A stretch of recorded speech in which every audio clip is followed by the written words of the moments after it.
Bientôt 20 ans. Bientôt 20 ans pour notre petite Anna.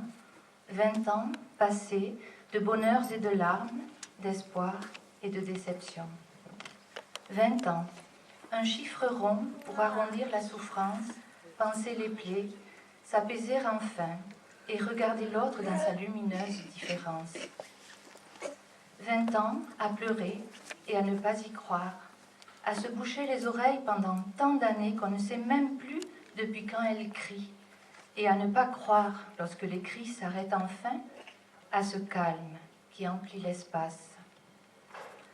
Dans l'après-coup, on se surprend, on s'étonne d'avoir tenu, d'avoir continué à avancer envers et contre tout, et parfois contre tous.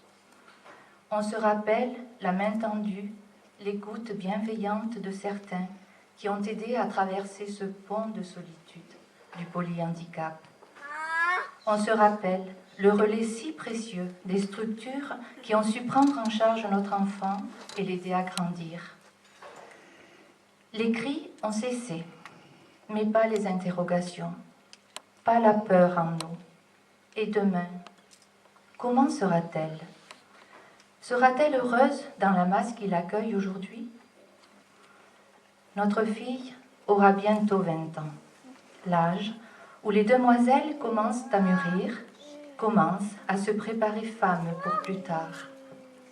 Notre fille femme, elle fait si petite, elle est si enfant, elle rit comme les tout petits savent rire, d'un rien, d'une maladresse, d'une tartine qui tombe dans le bol et qui l'éclabousse, et son rire éclabousse aussi autour d'elle. Il ne faudrait pas que ces enfants-là souffrent. Ils souffrent de tant de choses qui empoisonnent leur vie de tous les jours. Trop d'air, trop de gaz, trop mal aux jambes, trop de tremblements, trop de crises. Comment les calmer ? Pourquoi n'existe-t-il pas encore ces médicaments pour les soulager ? Je ne dis pas les guérir, simplement les soulager. Arrêter de chercher des remèdes de grand-mère contre l'aérophagie, la constipation, les douleurs soudaines, le sommeil agité, les raideurs et contre tout ce qui passe de travers. Cesser d'être l'infirmière de son enfant, redevenir un papa et une maman, les prendre par la main et avancer en confiance vers un avenir qui leur laisserait une vraie place.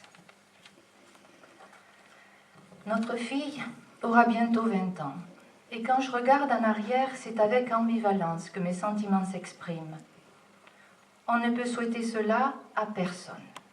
Et pourtant, comment se fait-il que je puisse dire aujourd'hui que je ne regrette pas de l'avoir à mes côtés ?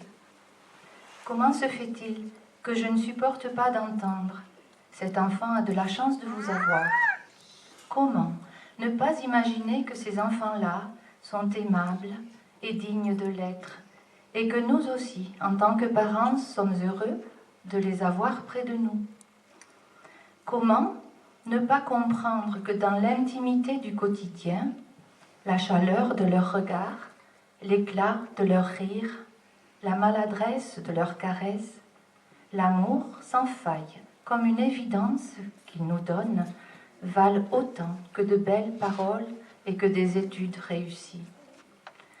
Si l'on savait s'arrêter et penser, s'arrêter et sentir, s'arrêter et les regarder sans avoir peur, on irait plus loin dans la connaissance de l'humain. Nos enfants ont cette richesse, à nul autre pareil qu'il faut savoir prendre et accepter, une richesse qui grandit l'âme et nous rend meilleurs. Notre fille aura bientôt 20 ans, et si nous sommes un peu rassurés en tant que parents, c'est parce qu'elle a intégré une maison d'accueil spécialisée qui devient peu à peu sa deuxième maison, celle qui l'accueillera lorsque nous ne serons plus là. Mais qu'en sera-t-il pour beaucoup de nos enfants devenus adultes ? Nous souhaiterions tant les préserver d'un avenir incertain, nous souhaiterions tant les protéger et pouvoir, lorsque l'heure sera venue pour nous de quitter ce monde, les savoirs entourés, les savoirs heureux, les savoirs aimés pour partir serein. Notre fille aura bientôt 20 ans. Elle vient d'un pays lointain. Elle s'appelle Anna Swan Loan. Anna, petit oiseau de printemps. Et nous l'aimons tout simplement. Comment ne pas le comprendre ?